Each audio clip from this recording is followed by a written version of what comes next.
The old voluntary guidelines on school trip safety weren't enough to stop the tragedy at Salzburg in Austria, where the 4 boys fell 300 feet to their death.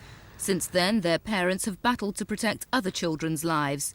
Today, after a meeting at the Education Department, they'd made some headway. Strengthened guidelines are to be issued almost immediately. Now the leaders of school trips will have to give full details of hazards in the area being visited, ensure that all children are fully supervised throughout the trip, and organisers will have to clearly state the educational value. Schools Minister John Butcher expects all local education authorities to adopt the strengthened guidelines.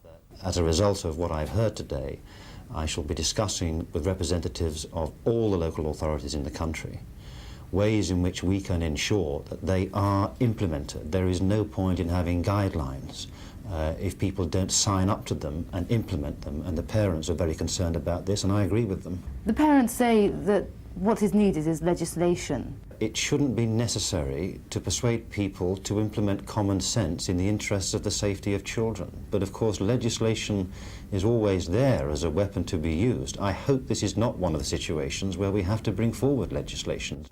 The 4 teenage boys from Altwood School Maidenhead, Daniel Houghton, Lee Powell, Michael Taylor and Andrew Watts, fell to their deaths while playing on a mountainside.